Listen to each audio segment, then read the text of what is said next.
सभी को नमस्कार। दोस्तों, आज भी हम 10 एमसीक्यू पर चर्चा करने वाले हैं और हमेशा की तरह बहुत अच्छे से इसको आगे बढ़ाएँगे। वीडियो को आप लाइक शेयर करते रहना, कमेंट करके बताते रहना कि आपका स्कोर कितना जा रहा है। चलते हैं आगे, क्वेश्चन अटेम्प्ट लेते हैं। 81 क्वेश्चन आप पढ़ना आराम से और वीडियो को पॉज़ करके आराम से क्वेश्चन अटेम्प्ट लो। निम्नलिखित में से कौन-सा नदी तल में बहुत अधिक बालू खनन का संभावित परिणाम हो सकता है? ठीक है। ये आपने देखा होगा कैसे नदियों से सैंड माइनिंग होती है, उसके क्या इम्पैक्ट होते हैं। तो स्टेटमेंट आप आराम से पढ़ो। थोड़ा सोच समझ के इसका जवाब देना। इसमें ये होता है कि आप थोड़ा एनालिसिस करोगे ना चीज़ों को, तो आराम से इसका जवाब दे सकते हो। जैसे पहले वाले की बात करें कि नदी की लवणता में कमी, ये हम श्योर नहीं है, इसको छोड़ लेते हैं एक बार। आगे है कि भौम जल का प्रदूषण। ये तो आपने कई बार पढ़ा होगा कि कैसे भौम जल का प्रदूषण होता है, इनके साथ जुड़ा हुआ मुद्दा होता है, तो इसको आप आराम से टिक लगा सकते हो। भौम जल स्तर के नीचे चले जाना, ये भी एक कारण होता है। तो 2 कारण में तो हम कोई दिक्कत नहीं है कि आराम से हम निकाल सकते हैं। जहाँ 2-3 हम श्योर है वहाँ तो आराम से कर लेंगे। अब देखो, इस क्वेश्चन को हम छोड़ नहीं सकते। मैं यही चाहता हूँ कि आप ज़्यादा से ज़्यादा क्वेश्चन अटेम्प्ट लो। ऐसे क्वेश्चन छोड़ने वाले नहीं होते हैं क्योंकि इसमें सही होने की संभावना ज़्यादा होती है। ठीक है? तो 2-3 तो श्योर है, तो 1 कभी निकालें या नहीं निकालें, करें या नहीं करें। तो ये कह रहा है कि नदी की लवणता में कमी आएगी या क्या होगा? ये मुझे श्योर नहीं है, मैं इस बारे में नहीं जानता कि ऐसा होगा नहीं होगा। इसमें क्या साइंटिफिक रीज़न है वो नहीं जानता, लेकिन एक लॉजिक लगाते हैं थोड़ा-सा। जैसे ये नदी बहती है, ठीक है? और नदियों से हम क्या करें, बालू खनन करते हैं, बाहर निकालते हैं बालू को, ठीक है? इसके बेसिन से कई सारे पारितंत्र को खतरा तो है ही, ये तो हम जानते हैं, ठीक है? तो जब हम मिट्टी वगैरह ये बाहर निकालते हैं, तो लवणता में क्या कमी आएगी? एक चीज़ तो समझ में आ रही है कि जैसे ये नदी बहती है तो नदी के जो आप जानते हो इसका जो बेड है या जो वहाँ पे जो भी मिट्टी है या अन्य चीज़ जो है उसमें एक घुली हुई लवणता की मात्रा तो होती है। और जैसे हम इसको हटा लेते हैं तो जो नई मिट्टी आएगी उसके अंदर भी लवण आएँगे, नए लवण ऐड हो सकते हैं। जल में घुलेंगे तो लवणता बढ़ सकती है। एक तरह की ये नज़र ज़रूर आ रहा है, मुझे इसके बारे में पूरा नहीं मालूम है कि क्या करूँगा, लेकिन मेरा माइंड ऐसा कह रहा है कि यार लवणता, या तो लवणता का मामला कुछ बनता है या नहीं बनता वो नहीं आता, और मामला बनता भी है तो क्या करेगी, लवणता बढ़ सकती है। इस लॉजिक से कि मिट्टी हमने निकाल दी, नई मिट्टी आएगी, जल में घुलेगा तो नए लवण क्या होंगे, ऐड होंगे किसके साथ, पानी में, तो लवणता बढ़ सकती है। ये एक माइंड में चीज़ आ रही है। एक बार इसका आंसर चेक कर लेते हैं क्या आंसर होगा। बाकी आपके पास कोई अच्छा इसमें रीजन हो तो कमेंट करके जरूर बताना। 81 में, ठीक है, 81 में बी आंसर है कि जो हम सोच रहे थे वही चीज़ इसमें लगी हमें कि हमने क्या किया, पहले वाले पर डाउट क्रिएट किया और थोड़ा समझने की कोशिश की, थोड़ा-सा डायग्राम बनाए, ये हेल्प करता है ऐसी। मैं तो क्वेश्चन ऐसे अटेम्प्ट लेता हूँ, बाकी सबका अपना तरीका होता है, उससे आपको हेल्प ज़रूर मिलेगी। और जैसे मैं ये प्रीवियस ईयर के क्वेश्चन अभी ज़्यादा निकाल रहा हूँ ना, तो नए-नए तरीके डेली सीखने को मिल रहे हैं यहाँ से, ठीक है? और हम उन बातों पे कभी चर्चा ही नहीं करेंगे। जैसे आजकल ये होता है ना कि यूपीएससी में ये साइंस के क्वेश्चन आते हैं, डी मार लेना या कहीं ट्रिक और कोड लगता है, उनके बारे में हमें चर्चा ही नहीं करनी। हम केवल कॉन्सेप्ट की बातों पे चर्चा करेंगे कि जहाँ पे 50-50 वाला मामला बनता है, तो वहाँ से क्वेश्चन को कैसे हम सही कर सकते हैं। ठीक है, आगे बढ़ते हैं। ये क्वेश्चन आप देखना, आराम से पढ़ो इसको। 82 में, कृषि मृदाओं के संदर्भ में निम्नलिखित खतरों पर विचार कीजिए। ठीक है, एग्रीकल्चर सॉइल की बात कर रहा है और फॉलोइंग स्टेटमेंट में से आपको पूछ रहा है इनमें से कौन सा करेक्ट है। ये जरूर ध्यान में रखना है कि ये सही पूछा है, क्या पूछ रहा है, कि कौन सा स्टेटमेंट इसमें सही स्टेटमेंट है। आराम से आप अपना ऑप्शन यहाँ पे चूज कर सकते हो। सबसे पहले बात करते हैं कि मृदा में कार्बनिक पदार्थ का उच्च अंश इसकी जल धारण क्षमता को प्रबल रूप से कम करता है। A high content of organic matter in soil drastically reduce its water holding capacity. ठीक है, इसको एक बार छोड़ लेते हैं, आगे बढ़ेंगे। फिर कह रहा है कि सेकंड स्टेटमेंट देखना कि मिट्टी में जो सल्फर होता है, या इसको हिंदी में बोलते हैं गंधक चक्र, की कोई भूमिका नहीं होती। तो ये तो आपने देखा होगा कि यार इनकी भूमिका होती है मिट्टी में, फसलों के लिए कितना हमें क्या चाहिए, न्यूट्रिशन चाहिए होता है। तो गंधक चक्र की इसमें कोई ना कोई भूमिका तो होती है, ऐसा बिल्कुल नहीं कि इसकी कोई भूमिका नहीं होगी। तो इसको हम आराम से एलिमिनेट कर देंगे। तो जहाँ पे 2 एलिमिनेट हो रहा है, तो ऑप्शन हमारे पास निकल के आया क्या, ऑप्शन बी और सी आया। तो सी में एक तो बात कंफर्म हो गई कि थर्ड वाला ऑप्शन तो बिल्कुल सही है कि कुछ समयावधि तक सिंचाई कुछ कृषि भूमियों के लिए लवणी भवन में योगदान दे सकती है। ये क्या करती है, लवणता में बढ़ा सकती है। तो 3 वाला तो हमें श्योर यहाँ पे आंसर मिल गया कि 3 तो श्योर होगा। अब हमारे पास मामला है 50-50 का कि क्या चूज करें इसमें। तो एक चीज नोटिस करते हैं, पहले वाले में ये कह रहा है कि यदि high content of organic matter in soil drastically reduce in water holding capacity. एक चीज़ हमने देखा है, कार्बनिक पदार्थ तो मिट्टी में मिलाए जाते हैं। आपने देखा होगा कि ऐसी मिट्टी जहाँ पे क्या होता है, आपने देखा होगा ना कि अम्ल और क्षारीयता की समस्या आती है, वहाँ पे कार्बनिक पदार्थ मिलाए जाते हैं ताकि जल धारण क्षमता बढ़ जाए या मिट्टी में न्यूट्रिशन की आपूर्ति हो जाए। तो कहीं न कहीं स्टेटमेंट ऐसा लग रहा है कि इसमें ये उल्टा स्टेटमेंट हो गया है कि मृदा में कार्बनिक पदार्थ का उच्च अंश इसकी जल धारण क्षमता को प्रबल रूप से कम करेगा। ये एक तो ये बात भी सही है कि इसमें बहुत ज़्यादा मतलब एक बात कर रहा है, एक ऐसी कंडीशन की बात कर रहा है जो संभव नहीं है। तो इसको भी हम क्या कर सकते हैं, एलिमिनेट कर सकते हैं। तो हमारे पास ऑप्शन क्या बचा है, केवल बी बचा है। थोड़ा-सा सोचोगे, थिंकिंग करोगे तो कोई ना कोई आंसर आपके पास निकल के आएगा। और यूपीएससी के मोस्ट ऑफ क्वेश्चन थिंकिंग वाले हैं। 82 में एक बार चेक कर लेते हैं, बी आंसर ठीक है। आगे बढ़ते हैं। जैसे ये हम क्वेश्चन कर रहे हैं, आपके पास कोई किसी क्वेश्चन में एक नया तरीका हो ना कि आपको लगता है कि हाँ ये आपके पास ज़्यादा बढ़िया आंसर था, तो आप कमेंट करके बताना ताकि सभी एस्पिरेंट को इसका लाभ मिले। ठीक है, यहाँ पे ये क्वेश्चन साइंस और टेक वाला है। ऐसे क्वेश्चन जब आए थोड़ा सोच लिया करो। आजकल ये वो काफ़ी चल रहा है, 3D प्रिंटिंग का चल रहा है कि ये इसके एप्लीकेशन को कहाँ पे हम यूज में ले सकते हैं। एक तरह से ये है करेक्ट आंसर, इसको चूज करना है कि आजकल जैसे क्या कर रहे हैं, मिठाई बनाने में क्या कर रहा है, ये मिष्टान की चीज़ें बनाने में, ये क्या प्रिपरेशन वर्ड है। ठीक है, मिष्टान की चीज़ें बनाने में, जैव इलेक्ट्रॉनिककरण के निर्माण में, मैन्युफैक्चरिंग बायोनिक ईयर्स के निर्माण में, ऑटोमेटिक उद्योग में। वैसे एक चीज़ देखें तो आपको नहीं लगता कि 3D मुद्रण का हम कहीं भी यूज में ले सकते हैं। आजकल तो ऐसी टेक्नोलॉजी आ गई। ठीक है, तो ये सब ऑप्शन ऐसे लग रहे हैं कि जहाँ पे इसका क्या हो सकता है। लेकिन याद रखना यूपीएससी बहुत चालाक है। यूपीएससी आजकल ऐसे स्टेटमेंट देने लगी है। 2021 के पेपर में ऐसा ही हुआ था कि जैसे हम साइंस और टेक के पहले आंसर ऐसे ही कर रहे थे कि यार इसमें भी ये होगा, लेकिन 2021 में यूपीएससी ने चौंका दिया है। तो आप इस बात का बिल्कुल श्योर ध्यान देना है कि स्टेटमेंट सभी पढ़ लेना। जहाँ आपको लगता है ना कि इसका यूज में होगा तो वहीं उसको यूज में लेना है, थोड़ा थिंकिंग कर लेना, नहीं तो आंसर आपका गलत हो जाएगा। इस बात का विशेष तौर पे आपको ध्यान रखना है, ये गलती नहीं करनी है हमें कि ऐसे ही साइंस और टेक का क्वेश्चन देखा हमें लगा ऐसे ही कि आंसर डी मार दिया, ये नहीं करना है।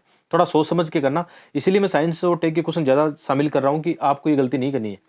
एक बार चेक कर लेते हैं 84 में। 84 में डी है। ठीक है, और आंसर जब आप ऐसे करते हो तो यूपीएससी के ऑफिशियल आंसर किसे मिलाने की कोशिश करना। जैसे अभी हम कर रहे हैं, यूपीएससी के ऑफिशियल आंसर की आप गूगल करोगे आराम से आपको मिल जाती है। ये देखना, ये क्वेश्चन थोड़ा कॉन्सेप्ट वाला है, मजेदार है। इसको हम करते हैं एक बार। ये कह रहा है कि निम्नलिखित कथनों पर आपको विचार करना है। और जो बेरन आइलैंड है कि भारत का, आपने देखा होगा बेरन आइलैंड कहाँ पे, बेरन द्वीप ज्वालामुखी एक सक्रिय ज्वालामुखी है जो भारतीय राज्य क्षेत्र में स्थित है। तो ये तो सबको पता है कि जिन्होंने ज्योग्राफी पढ़ रखी है तो इतना तो जानते हैं कि बेरन आइलैंड कहाँ पे है। ठीक है, ये ऑप्शन अच्छा नहीं भी बताओ तो इसको एक बार छोड़ लो। आगे कह रहा है कि बेरन द्वीप ग्रेट निकोबार से 140 किलोमीटर पूर्व में स्थित है। ये चीज़ें बहुत लोगों को नहीं पता होती है, मुझे भी नहीं पता कि 140 किलोमीटर है या 150 है, 200 है, नहीं आइडिया नहीं है। ये फैक्ट गलत हो सकता है या सही हो सकता है। आगे बढ़ते हैं एक बार। फिर ये कह रहा है कि पिछली बार बेरन द्वीप ज्वालामुखी में 1991 में उद्गार हुआ था, तब से ये निष्क्रिय बना हुआ है। अब एक चीज़ थोड़ी सी इसमें हिंट है, ये क्वेश्चन पूछा गया 2018 में। आप ये उम्मीद कर सकते हो कि आपको 1991 में ये याद रहे कि ये कब जाके सक्रिय हुआ था, लास्ट टाइम कब सक्रिय हुआ था। थोड़ी सी इसमें हिंट दे रहा है यूपीएससी। तो ये सक्रिय 1991 में हुआ था, तो अभी क्यों पूछा गया फिर।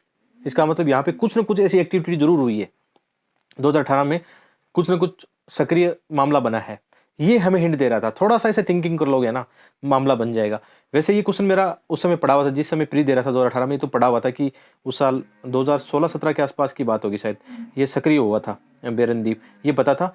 नहीं भी पता हो तो इस एंगल से कर सकते हैं जैसे अभी हमने किया। तो ये थर्ड स्टेटमेंट निकालेंगे, आंसर चूज करते हैं थर्ड वाले से, आंसर अपने आप एक निकल के आएगा। सेकंड स्टेटमेंट आपको नहीं पता था, कोई बात नहीं, लेकिन हमने एलिमिनेशन किया, आंसर निकल के आएगा 85 में। चेक कर लेते हैं एक बार, 85 में ए। ये तरीका अपनाओगे तो भी काम बन जाएगा। थोड़ा थिंकिंग करोगे कि ये क्वेश्चन क्यों पूछा गया है, थोड़ा आइडिया रहेगा तो मजा आएगा। ये एक नया तरीका है, इससे भी आपको फायदा मिलने वाला है। हर दिन हम एक ऐसा नया तरीका सीखते हैं जो आपको क्वेश्चन की रेंज बढ़ा देगा आपकी। ठीक है, अच्छा, आप में से बहुत सारे एस्पिरेंट क्वेश्चन कर रहे थे कि कितने क्वेश्चन मैं अटेम्प्ट लेता हूं। तो मेरी अटेम्प्ट लेने की ये रेंज है 85 से 90 के बीच में। 10 क्वेश्चन मैं ऐसे छोड़ता हूं जिसके बारे में मुझे बिल्कुल नॉलेज नहीं है, जिनके चारों ऑप्शन में से मैं एक भी एलिमिनेट नहीं कर पाऊं, ऐसे 10 क्वेश्चन मैं छोड़ के जाता हूं। ठीक है, तो ये रेंज रहती है और मेरा स्कोर भी ठीक ठाक रहता है। मतलब स्कोर 102, 106 ऐसा आया है पहले की प्री में, 102, 106। एक बार 2016 में 125 आया या 122-25 के आसपास आया है। उस समय पेपर बहुत इजी था 2016 में, तो एकदम लॉलीपॉप टाइप का पेपर था। करंट अफेयर उसमें बहुत ज़्यादा आ गया था। तो जिनका करंट अफेयर अच्छा पड़ा होता तो उनका स्कोर 150 भी आया था। तो मतलब ठीक ठाक स्कोर रहता है, तो उससे अपना मामला बन जाता है। 85 क्वेश्चन अटेम्प्ट लेते हैं। लेकिन याद रखना ये तरीका सभी का अपना अलग अलग होता है। या आप ये पहले से गांठ मत बांधो, माइंड में ये चीज़ें मत करो कि मैंने 85 बताए तो आप 85 क्वेश्चन अटेम्प्ट लो। नहीं, आप अपना स्कोर खुद पता करो, मॉक टेस्ट लगाओ, प्रीवियस ईयर क्वेश्चन लगाओ, आपका कितना स्कोर बनता है उसके बाद में आप डिसाइड करो कि आपको कितने क्वेश्चन अटेम्प्ट लेने हैं। मेरे से बहुत सारे दोस्त हैं जो 100 के 100 क्वेश्चन अटेम्प्ट लेते हैं, तो सबकी अपनी अपनी स्ट्रेटेजी होती है। आगे बढ़ते हैं। ये देखना, ये क्वेश्चन भी ऐसे इसी रेंज वाला क्वेश्चन है कि निम्नलिखित खतरों पर आपको विचार करना है। ये कह रहा है कि most of the world coral reef जो है कहाँ पे, ट्रॉपिकल वाटर में। ट्रॉपिकल वाटर कौन सा है, उष्णकटिबंधीय सागरों में है। तो ये आप थोड़ा ज्योग्राफी का नॉलेज रखते हो तो इन चीज़ों को आप वहाँ पे मैप बना दिया करो। मैं बना लेता हूँ इसे, जैसे ये 0 डिग्री है, 30 डिग्री के अंदर, 30 डिग्री ऊपर और 30 डिग्री साउथ, नॉर्थ साउथ के अंदर ये जो रीजन है ना, ये उष्णकटिबंधीय क्षेत्र कहलाता है। ठीक है, ट्रॉपिकल रीजन कहलाता है। तो ये कह रहा है कि विश्व की सर्वाधिक प्रबल विधियाँ कहाँ पाई जाती है, उष्णकटिबंधीय सागरों में पाई जाती है, यानी इस रेंज में पाई जाती है। ठीक है, लग भी रहा है, आपने यदि प्रबल विधियाँ पढ़ रखी हो तो। ठीक है, महाद्वीप के किस भाग में पाई जाती है, जैसे ये कोई भी महाद्वीप है, महाद्वीप के किस भाग में प्रबल विधि ज्यादा मिलेगी। ठीक है, ये कौन सा पार्ट है, पूर्वी पार्ट है, तो पूर्वी पार्ट में ज्यादा मिलेगी, क्योंकि पश्चिमी पार्ट पर क्या होती है, ठंडी जलदार है। ऐसे पढ़ रखा होगा ना आपने। तो ये क्वेश्चन करते समय थोड़ा सा ऐसे मैप का भी सहारा ले सकते हो आप, रफ आराम से बना सकते हो, यहाँ पे कोई दिक्कत नहीं है। और आगे जैसे विश्व की 1/3 से अधिक प्रबल विधियां ऑस्ट्रेलिया, इंडोनेशिया और फिलीपींस के राज्य क्षेत्रों में स्थित है। जैसे आपने ये देखा होगा कि ऑस्ट्रेलिया, इंडोनेशिया इस तरफ क्या है, एक तो ग्रेट क्या मतलब आपने देखा होगा ऑस्ट्रेलिया की जो सबसे महान प्रबल विधियों का नाम सुना होगा आपने, है ना, ग्रेट बैरियर रीफ है ना, तो उसके बारे में सुना होगा। तो आप उस रीजन में ऑस्ट्रेलिया वाले में, तो ये फैक्ट थोड़ा थोड़ा सही लगता है कि यार हो तो सकता है, क्योंकि ऑस्ट्रेलिया वाली कितनी बड़ी है, लगभग 2-3 हजार किलोमीटर लंबी होगी वो। तो उसके हिसाब से भी लगता है कि हो सकता है कि यहाँ पे 1/3 से अधिक प्रबल विधियां हो सकती है इस रीजन में, हो सकती है, श्योर नहीं है। लेकिन आगे बढ़ते हैं एक बार, इस वाले में हमें मामला श्योर लग रहा था। आगे की उष्णकटिबंधीय वर्षा वनों की अपेक्षा प्रबल विधियों कई अधिक संख्या में जंतु संघों का प्रपोषण करती है। तो आपने वीडियो देख रखे होंगे, प्रबल विधियों के कितने सुंदर रंग वाले पारितंत्र होते हैं, उसमें कितने जीव जंतु होते हैं वहां पे, ये देख रखा होगा। तो घनत्व की यदि बात करें तो ऐसा मामला बनता है वहां पे।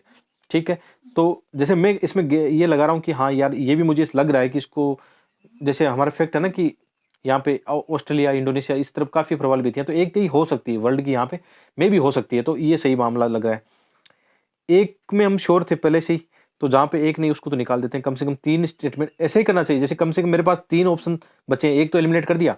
अब जैसे मैं 2 भी मान रहा हूँ कि यार ये लग रहा है, मुझे ऐसा फील हो रहा है कि जब इसमें ग्रेट बैरियर रीफ यहाँ पे, तो वही कितना बड़ा भाग है, तो ऐसा हो सकता है 1/3 से ज्यादा लग रहा है मामला। तो 2 को भी साथ लेके चलेंगे, 2 को साथ हमने लिया, तो आप ये देखो 2 ऑप्शन हमने काट दिए अभी। अब तीसरा वाला बचा कि ये सही होगा नहीं होगा। तो 50-50 मामला बन रहा है। क्वेश्चन अटेम्प्ट लेना है, छोड़ना नहीं है। या तो आप अटेम्प्ट लोगे ये या ये, और दोनों में से कोई तो एक सही होगा, तो अटेम्प्ट लेना बनता है इसका। तो एक थोड़ा सा फीलिंग आती है कि यार इसमें हमने काफ़ी वीडियो देखे, उसमें बहुत सारे जंतु काफ़ी दिखाए गए हैं, तो ये मामला डी की ओर जाता है। ऐसे ही क्वेश्चन अटेम्प्ट लेना, श्योरिटी कहीं नहीं होती है ये याद रखना, यूपीसी के क्वेश्चनों में श्योरिटी आप ये चलोगे कि 100% लेके चलोगे, वैसा कुछ नहीं होता, ऐसे ही चलता है मामला। तो 87 में एक बार चेक कर लेते हैं, 87 में डी। ठीक है, तो ये डी आ रहा है। तो ये कब आता है, ये आप बार बार प्रैक्टिस करोगे तो अपने आप ये चीज़ें निकल के आएगी, कोई इशू यहाँ पे दिक्कत नहीं है। ठीक है, आगे बढ़ते हैं।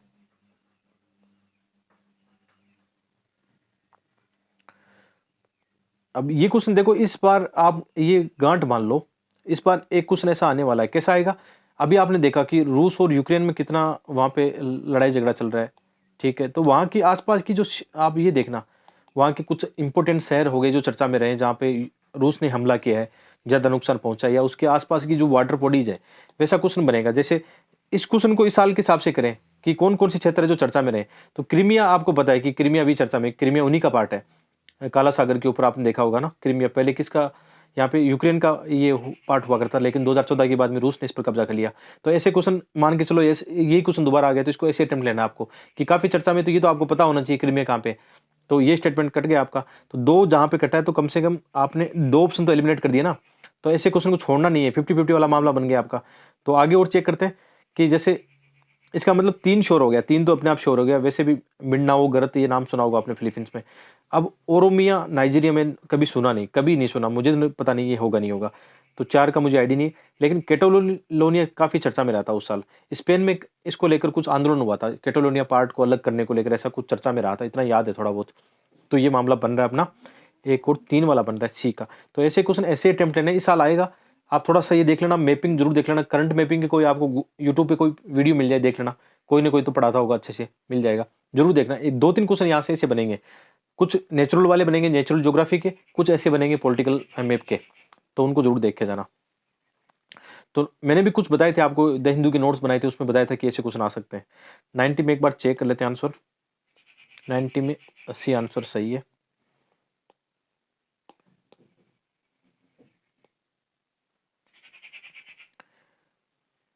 ठीक है, आगे बढ़ते हैं।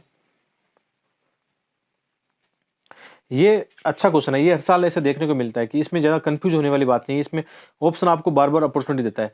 एक तो जैसे निजता के अधिकार को जीवन एवं व्यक्तिगत स्वतंत्रता के अधिकार के अंतर्भूत भाग के रूप में संरक्षित किया जाता है। भारत के संविधान में निम्नलिखित में से किस से उपयुक्त कथन सही और समुचित ढंग से अर्थित होता है? तो ये राइट टू प्राइवेसी की बात कर रहा है। ठीक है, राइट टू प्राइवेसी या right to life and right to personal liberty की बात कर रहा है।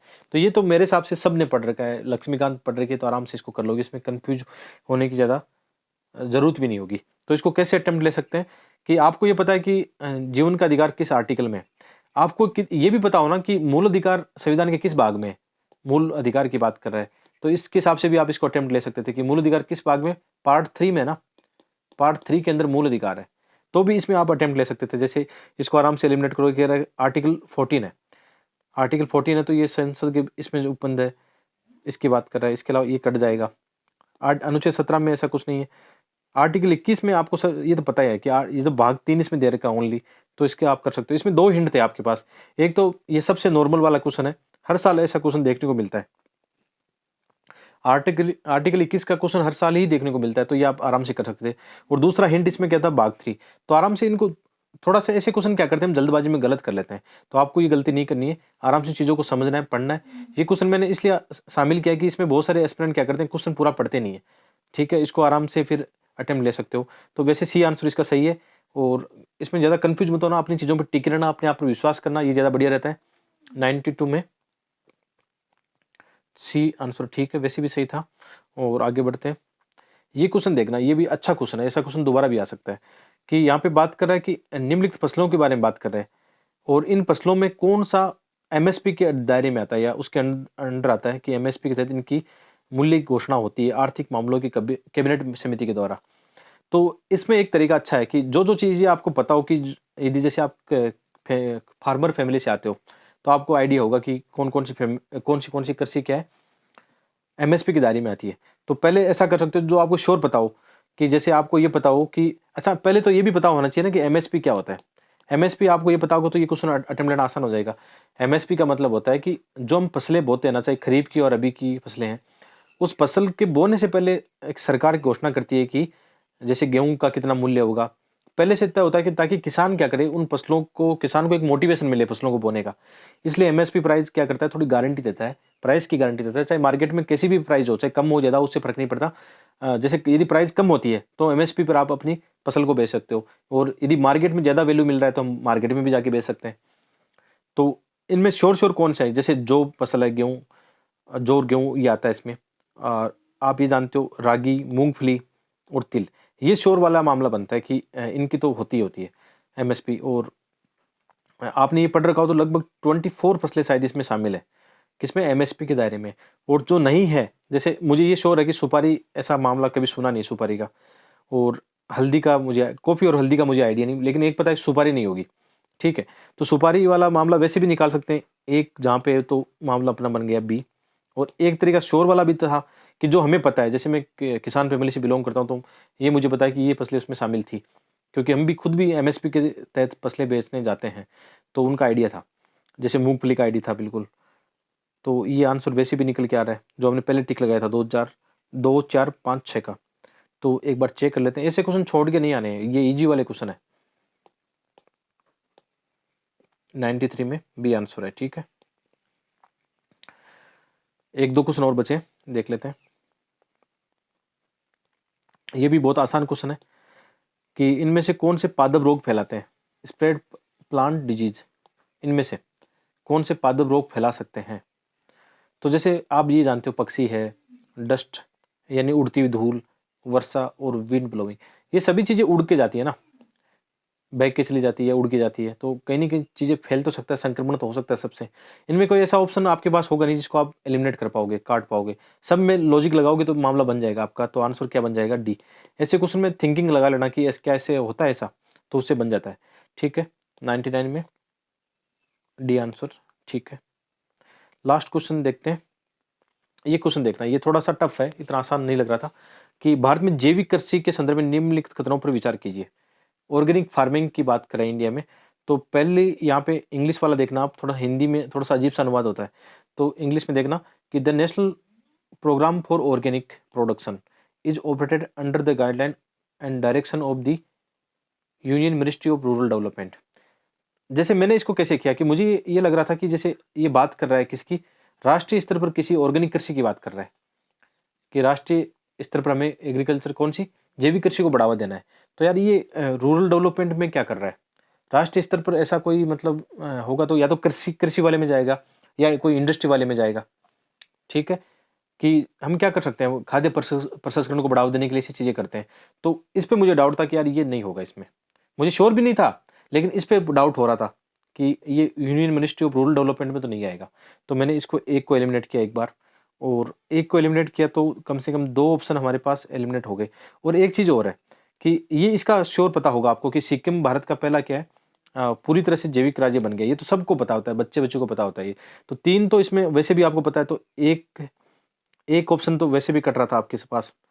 और इसके हिसाब से जाएं तो एक यहाँ पे ये भी एलिमिनेट हो जाएगा, जो हमने पहला स्टेटमेंट देखा था उसके हिसाब से एलिमिनेट हो गया। अब हमारे पास क्या है, तीन श्योर वैसे भी लग रहा था।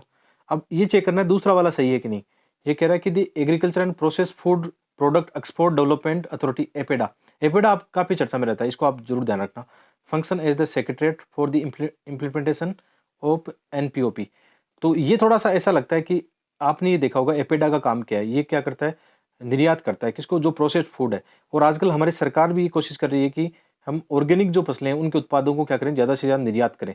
तो इससे ये मैच करता है थोड़ा सा, इससे जो ऑर्गेनिक फसल है एपिडा, इससे मैच करता है। तो ये भी सही हो सकता है। तो इसको हम क्या करेंगे, इसको पॉजिटिव लेंगे। 2 और 3 हमारे पास ऑप्शन है, तो ऑप्शन क्या हो सकता है, बी आंसर हो सकता है। तो ऐसे थोड़ा सा क्या करोगे, थिंकिंग करके आंसर आप कर सकते हो। बाकी तो आपकी प्रैक्टिस है, आपकी रिविजन स्ट्रेटेजी, उस पर ज़्यादा फोकस आपको करना चाहिए इस समय। और मिलते हैं एक और वीडियो में। आपको कैसा आज का लेसन लगा जरूर कमेंट करके बताना। एक बार आंसर जरूर चेक कर लेते हैं 100 का। ठीक है, बी आंसर है। ठीक है, बहुत बहुत धन्यवाद।